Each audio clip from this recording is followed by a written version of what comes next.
자, 오늘은 기아 역사상 최초의 이 픽업 트럭이 공개되는 날입니다. 완벽하게 양산형 모델은 아니고 프리프로덕트 모델이지만 거의 양산형과 흡사하기 때문에 오늘 자세하게 살펴볼 건데요. 이미 모터쇼에서 보셨잖아요. 이렇게 위장막 되어 있는 거. 사실 거기서도 디자인을 유추할 수 있었지만 그 디자인에서 크게 달라지지 않고 이 스케치에서 좀 평범하게 된 자동차가 나왔습니다. 개인적으로는 앞모습 여기에 조금 아쉬움이 있기도 한데요. 일단은 실제로 보고, 그리고 뭐 실내는 직접 만져볼 수도 있다고 하거든요. 체험해 보면서 타스만이 어떤 매력을 가지고 있는지 살펴보도록 하겠습니다.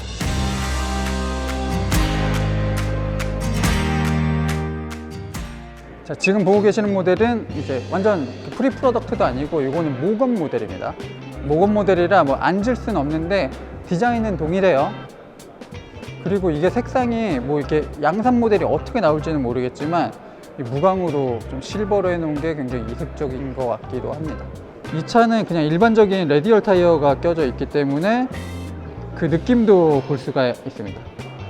보통 거의 대부분의 분들이 아마 일반적인 SUV 타이어를 장착하실 거잖아요. 이게 디자인 쪽으로도 굉장히 차이가 많이 있어서 이렇게 일반적인 타이어 껴져 있는 모델, 그리고 AT 타이어, 올터레인 타이어가 껴져 있는 모델을 이렇게 번갈아 보는 것도 괜찮습니다.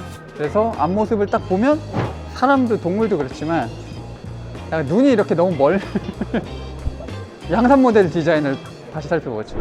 디자인을 지금 열심히 이 녹화에서 설명을 해주고 계시지만 사실 그게 중요하지 않습니다. 안 예쁘잖아. 안 예쁘잖아. 나는 솔직히 디자인을 엄청 기대했다고. 이 픽업 트럭이 자동차 세금도 싸고, 그리고 이 사업자로 등록하면은 부가가치세 환급 뭐 이런 것들도 좀 있단 말이에요. 세금 혜택이 있어서 타스만을 굉장히 기대를 하고 있었는데, 사실 우리가 픽업 트럭 산다고 365일 오프로드나 캠핑 갈 것도 아니고 어차피 주로 도심에서 타게 되잖아요. SUV 타듯이 탈 거란 말이에요. 그리고 뭐 한 달에 한 번, 뭐 분기에 한 번 이런 식으로 때 나갈 때 이제 픽업 트럭의 용도로 쓰게 될 텐데, 실내는 지금 컨셉이 너무 좋아요. 옵션도 좋고 생김새도 좋고 고급스러움도 좋고 다 좋은데 이 외관 디자인이 참 뭘 얘기하려고 하는지는 알 것 같아. 그 픽업 트럭의 강렬함과 하이테크적인 요소들, 이런 것 때문에 테일 램프들을 이렇게 옆으로 사이드로 밀어서 줄이고, 그리고 여러 가지 그 러기지함들을 추가시켰다. 요거는 알겠는데 요 디자인 아니더라도 소렌토나 카니발, 굉장히 멋있는 인기 많은 이 전면부 디자인을 기아가 가지고 있단 말이죠. 뭐 EV9이라든지 패밀리임을 강조하는 그런 멋있는 디자인 가지고 있잖아요. 그런 걸 넣어줬으면 어땠을까 하는 생각이 듭니다. 비단 저만의 생각은 아니겠죠. 제 생각과 동의하신다면 구독과 좋아요 부탁드립니다. 그래야 페이스리프트 때 디자인이 확 바뀌어요. 자, 엔진은 2.5L 터보 엔진이 들어갑니다. 8단 자동 변속기랑 조합이 되고 281마력, 최대 토크는 43kg 포스미터에 달한다고 합니다. 어쨌든 호주 쪽에 니즈가 있었고, 심지어 최초 공개는 사우디 제다에서 합니다. 제다 모터쇼에서. 두 나라의 공통점은 가솔린이 짱이다. 그래서 일단은 가솔린 모델로 나옵니다. 그리고 터보 모델이기 때문에 어쨌든 최대 토크가 높아서 그런 오프로드 험로 탈출 뭐 이런 부분에 있어서 뭐 큰 문제는 없을 것 같아요. 이거 왜 달아놓은 거야? 그러니까 이런 것들 느낌은, 옆모습은 딱 너무 좋은데 앞이 약간 기니피그, KGM의 SUV 옆에 달 수 있는 거 있잖아. 그거 달면은 비 오면은 물이 들어오더라고. 랜드로버도 물이 조금 들어오는 것 같았는데 여기는 지금 이렇게 약간 방수 처리까지 어느 정도는 돼 있는 것 같고, 근데 실제로 뭔가 엄청나게 큰 짐은 못 넣더라도 자주 꺼낼 수 있는 짐, 약간의 뭐 차량 정비와 관련돼 있는 것들 넣어주면 좋을 것 같고, 사실 공간이 넓은데 그냥 이 넓은 공간을 쓰는 거는 굉장히 비효율적이기 때문에 이렇게 레일을 달아서 편안하게 뭐 칸막이를 친다든지 아니면 그물망을 설치하든지 뭐 여러 가지 할 수 있기 때문에 이런 옵션들은 굉장히 좋은 것 같아요. 일단은 700kg 정도까지 넣을 수 있고, 팔레트라고 하는 거 1m 10cm, 1m 10cm 이런 식으로 되는데 그게 여기 딱 들어가는 정도. 그걸 옮겨서 뭔가 화물을 나를 수 있다. 그런 큰 장점이 있고, 브레이크 등 있고, 카메라 있고, 발판들도 이 앞에도 있지만 당연히 옆에도 있는 거. 그러니까 사실 이런 거는 맨 처음에 KGM 쌍용차에서 픽업 트럭 만들었을 때는 이런 게 전혀 없었는데, 기아는 나중에 합류한 계열이고 그동안 수많은 픽업 트럭들을 봐왔을 거고, 산타크루즈도 현대에서 있었고, 그런 거를 보면서 약간 좀 장점들을 많이 채용하지 않았을까. 사실 처음에 쌍용차가 이 픽업 트럭 만들었을 때보다는 완성도가 훨씬 더 높다. 약간 이게 완벽하게 쿵 떨어지는 건 아닌데 오 할 것 같은 느낌? 물론 이렇게 부드럽게 되지만. 자, 올라가면 일단 양쪽으로 LED 등이 있고요. 그리고 자, 이렇게 완벽하게 이제 체결이 되어 있는 부분들, 이렇게 무언가를 걸 수 있는 부분들도 양쪽으로 마련이 되어 있고, 지금 안쪽에는 전기 콘센트 220V 단자도 있습니다. 개인적으로 아쉬운 거는 유리가 좀 뚫려 있으면 좋을 것 같아요. 무슨 생활을 할지 모르잖아요. 그래서 뭐 스키나 낚시 같은 긴 짐 같은 경우는 사실 유리가 뚫려져 있으면, 문이 있으면 그 안에다 넣으면 이동하기도 편하고 쉽게 해결할 수가 있고, 근데 그런 건 없어서 아쉽고, 위에 조명이 있으면 이 아래쪽에 짐이 얼마나 많은지, 그리고 무엇이 실렸는지를 확인할 수가 있거든요. 그런 부분은 좀 아쉬워요. 물론 LED 등이 있는데 이 안쪽에는 등이 없어요. 그래서 이 안쪽에 짐이 어떤 게 들어가 있는지 확인하는 게 너무 어렵기 때문에 위에 조명이 있으면 좋을 것 같고, 그거 아니면 지금 문득 든 생각인데 여기 카메라가 있으면 어떨까? 여기 데크에 짐이 이렇게 들어있다, 요거를 확인할 수 있는 방법이 구현이 되면 괜찮을 것 같아요. 요즘 뭐 후방 카메라로 룸미러로 보이는 거, 이런 것들은 너무나 쉬운 기술이기 때문에. 그리고 이 모델 같은 경우는 X 프로 모델, 이제 옵션이 들어가 있는 모델이라, 타이어 같은 경우도 AT 타이어가 들어갑니다. 스프링이 있죠. 판 스프링이 있고, 이 공교롭게 판 스프링에 본 차량은 양산 차량과는 차이가 있을 수 있습니다 스티커가 붙여 있어가지고 내가 요거를 담당자한테 좀 물어봐야 될 것 같아요. 사실 판 스프링이 나쁜 건 아니거든요. 어쨌든 많은 짐을 실을 때는 판 스프링이 유리한 부분들이 있고, 대신 댐퍼 같은 경우는 전부 이제 유압식 댐퍼를 사용하고, 그 댐퍼의 승차감 높이기 위해서 좀 신경을 많이 썼다고 합니다. 그리고 이런 안쪽 부분들, 어쨌든 이 차는 오프로드도 자주 다니고 뭐 좀 거칠게 타는 차잖아요. 그래서 이 안쪽 부분들은 이제 전부 플라스틱으로 꼼꼼하게 마감이 되어 있습니다. 그리고 이런 거 다 철판입니다. 알루미늄 이런 거 들어가지 않았고, 일단 전부 철판들이 사용이 됐어요. 근데 그동안 느꼈었던 픽업 트럭과는 분위기가 사뭇 다른 느낌이거든요. 그리고 유선형을 많이 쓴 디자인도 그렇고, 이 색깔도 약간 부드러운 웜톤이잖아요.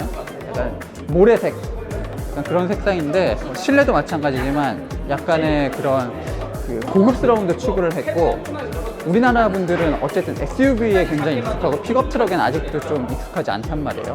그런 분들을 위해서 약간 좀 배려하는 것들도 많이 있는 것 같습니다.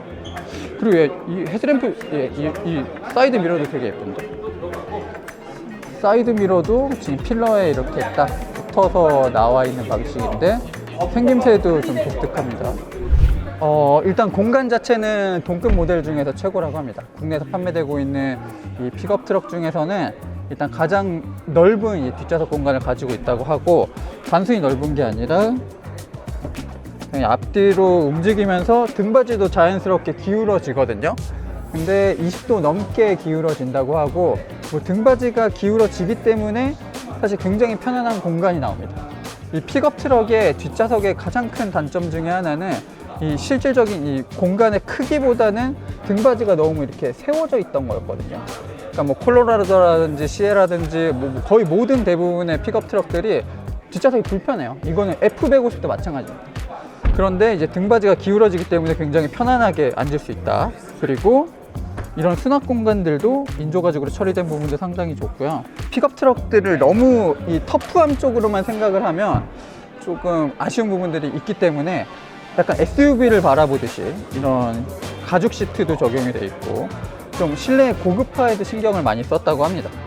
활용도 부분도 상당히 좋은 게, 자, 시트가 이렇게 당연히 접히는 것도 접히는 거고요. 자, 이 부분만도, 엉덩이 받침만도 올릴 수가 있습니다. 이 안에다가 짐을 넣을 수도 있고, 이대로 큰 짐을 또 넣을 수도 있는 거죠.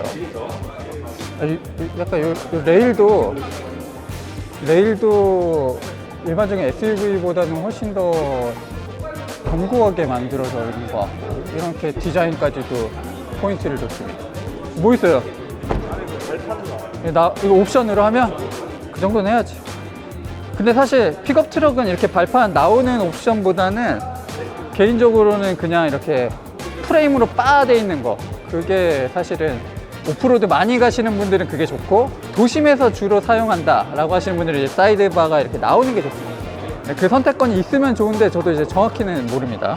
그리고 썬루프 같은 경우는 이렇게 파노라마까지는 아닌 것 같고, 이 1열 쪽에만 이렇게 썬루프가 있다는 것 같고, 유리 같은 경우는 지금 필름이 들어가 있거든요. 필름이 들어가 있는데 유리 자체가 이렇게 두껍진 않습니다. 유리가 생각보다 되게 얇으네. 이게 플라스틱인데 마치 금속처럼 보이게 이렇게 좀 마감을 잘했고, 실제로 이게 굉장히 묵직합니다. 텐션이. 해봐, 너가 해봐. 약간 되게 묵직하지? 느낌이. 돌아가는 게 엄청난데요. 그래서 약간 견고함 같은 것들을 표현해 주는 것 같은데, 실제로 여기 사용된 소재들은 그냥 일반적인 SUV 같아요. 뭐 인조 가죽도 이렇게 썼고, 이 위에는 간접 조명, 아래는 직접 조명, 이런 식으로 조명을 나눠줘서 무드램프까지 사용을 했고, 수납 공간이 조금 아쉽긴 하다. 이런 도어 포켓 같은 것도 사실 더 넓으면 좋은데, 그러니까 막 F150 같은 모델 타보면 진짜 손에 닿는 모든 부분이 이제 수납 공간으로 되어 있는 방식인데, 그 정도까지 수납 공간이 막 엄청나게 많은 것 같진 않고, 근데 여기 센터 콘솔의 수납 공간은 되게 잘 되어 있는 것 같아요. 자, 스티어링 휠, 새로운 디자인의 스티어링 휠이고, 저도 고정관념이 있어서 그런지 모르겠지만, 그동안 제가 경험했었던 픽업 트럭과는 애초에 컨셉 자체도 다른 것 같고, 실제로 나온 이 완성품도 느낌이 많이 다르거든요. 약간 그 랜드로버 디펜더 같은 느낌? 디펜더도 리뉴얼이 되면서 완전히 오프로드만 추구한 게 아니라 좀 현대적인 거, 그리고 레인지로버가 갖고 있는 그런 고급스러움들을 좀 이렇게 융합을 시켰다면, 이 차 같은 경우도 요즘 기아가 내세우고 있는 그런 고급스럽고 간결한 디자인에 오프로드의 감성을 조금 섞었다? 픽업 트럭의 감성을 조금 섞었다 정도인데, 일단 가장 눈에 띄는 부분들은 이런 송풍구. 신기하다. 이 허니콤이 이게 겹겹겹이 쌓여 있고, 그게 이제 방향을 만들어줍니다. 람보르기니 같은데? 이 디자인은 람보르기니에 팔면 좋아하지 않을까? 허니콤으로? 예쁘다. 너무 핥아준다. 람보르기니가 나오네. 난 롤스로이스 한 해야겠다. 롤스로이스보다 편하지 않아요? 롤스로이스 닮았네요, 이런 것들. 이제 롤스로이스가 SUV 만들면 사막의 타스만 이렇게 되는 거죠. 롤스로이스가 SUV를 만들면 이럴 것 같습니다라는. 수납 공간이 일단은 넓은데 이 정도는 좀 부족하거든요. 요 위에도 수납 공간 만들려면 이제 좀 파가지고 무전기를 놓거나 아니면 스마트폰 넣거나 뭐 그거 알아 이거? 장갑 같은 거 이렇게 알아? 기본적인 수납 공간이 조금 더 넓었으면 좋겠다, 약간 그런 생각이 있고요. 일단 여기 안쪽에 보면은 차량 재원이 있습니다. 차량 재원은 여기도 있어요. 최저지상고 이런 것도 표시가 돼 있으면 좋을 것 같은데, 어쨌든 오프로드 갈 때는 자기 차 사이즈를 아는 게 중요하거든요. 사실 너비가 되게 중요해요. 막 나무도 이렇게 좁은데 거기 들어가려면 딱 내 차 사이즈를 알아야 되기 때문에 그런 것들 상당히 좋고, 뭐 엑스트랙, DBC, 다륜 하이, 다륜 오토, 다륜 로우 이런 것들까지도 전부 마련이 되어 있습니다. 뭔가 그 이질감이 없다. SUV 타시는 분들이 이 차를 탔을 때 이질감이 없다는 건 좋지만, 그 픽업 트럭만의 장점은 조금 더 발현되면 어떨까라는 생각이 듭니다. 근데 개인적으로는 저는 실내는 외관 디자인보다는 마음에 드는 것 같고, 이런 거 경첩 아쉽다. 이런 거 그 카미디어에서 설명 되게 잘해주거든요. 문짝 경첩. 요거 그냥 일반적인 양산차, 현대차, 기아차 이제 저렴한 모델에 들어가는 경첩이라, 이건 아마 카미디어에서 리뷰를 잘해줄 겁니다. 자, 기본적으로 우리나라에는 일단 포도어 모델이 판매가 되지만, 어쨌든 호주 입김이 많이 들어간 차라고 했잖아요. 호주 같은 경우는 이제 UT라는 픽업 트럭 같은 승용차가 되게 많고, 추억을 잊지 못하시는 분들이 많아요. 그래서 싱글캡 같은 모델이 출시될 수 있느냐 물어봤더니 준비하고 있고, 그게 우리나라에 판매될 수 있을지는 모르겠어요. 어쨌든 시장 수요에 따라서 조금씩 변화가 있을 것 같고요. 실내 공간은 동급에서 가장 넓은 편이긴 한데, 어쨌든 이 동급 모델, 뭐 레인저, 그리고 넥선 스포츠카, 글래디에이터 이런 거 애초에 많이 경험을 못 해보셨잖아요. 그래서 일반적인 좀 SUV와 비교를 해보면 일단 셀토스보단 넓다고 합니다. 스포티지보단 조금 좁지만 스포티지와 가까운 수준이라고 해요. 그러니까 생각해보면 준중형 SUV 그 정도의 뒷좌석 공간이 나온다고 합니다. 뭐 서스펜션 튜닝이나 뭐 그런 부분이 업그레이드 되는 부분이 있을까요? 저희가 이제 그렇게까지는 하지 않았습니다. 이거는 약간 오프로드를 쉽게 좀 접근해 볼 수 있는 좀 어포더블한 그런 상품성과 이제 접근 가능한 가격을 제시하는 게 좀 목표다 보니까 아주 그렇게까지는 하지 않습니다. 그 후륜 서스펜션은 저거 양산차도 판스프링으로 그대로 들어가나요? 네, 맞습니다. 변화는 아예 그냥 모든 전 모델이 다 판스프링 사용하는 방식. 그리고 우리나라 분들이 픽업 트럭을 이 상태로 쓰는 경우가 거의 없잖아요. 네. 그 위에 뭐 사이드 바를 올린다든지 아니면 지붕을 루프를 해놓는다든지 다 그런 식으로 하잖아요. 네.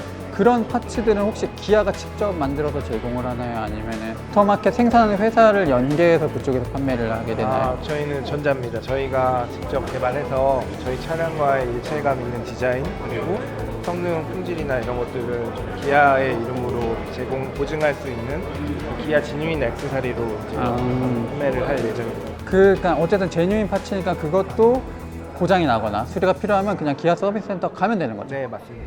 자, 타스만은 일단 내년 상반기에 국내에 출시가 될 예정입니다. 그리고 일단은 뭐 우리나라, 호주가 메인 시장이 될 것 같고요. 이제 우리나라에서 생산되는 픽업 트럭이기 때문에 북미에 판매되진 않는다고 합니다. 자, 어쨌든 호주 시장도 저런 픽업 트럭이 엄청난 강세를 누리고 있는 시장이기 때문에 그쪽에 뭔가 요구를 많이 받아들였고 함께 개발을 했기 때문에 첫 픽업 트럭이긴 하지만 엄청난 완성도를 갖고 있지 않을까. 뭐 실제로 뭐 못생긴 걸 떠나서 주행을 해보면 완성도가 상당히 높구나. 아, 진짜 요거 세세하게 하나하나 잘 만들었구나. 약간 그런 느낌이 들지 않을까 생각이 듭니다. 가격은 아직 알 수는 없지만 어쨌든 그 SUV 얘기를 많이 하셨기 때문에 뭐 픽업 트럭의 굉장히 높은 가격 이렇게 예상은 되지 않고요. 지금 우리나라에서 판매되고 있는 모하비 그 정도의 가격을 가지고 있지 않을까 생각을 해봅니다. 어쨌든 이 자동차세나 뭐 여러 가지 이점이 많이 있기 때문에 그리고 요즘 레저 활동도 지금 굉장히 다양해지고 있잖아요. 그런 모든 것들을 가능하게 만들 수 있는 자동차이기 때문에 저도 굉장히 기대를 하고 있고 시승차가 나오는 대로 신차가 진짜 나오는 대로 여러분에게 바로 알려드리고 여러분들에게도 간간히 이 업데이트된 소식 들려드릴게요. 여러분들도 타스만 많이 관심 가져주시길 바랍니다. 저는 지금까지 모터그래프 김상영이었습니다.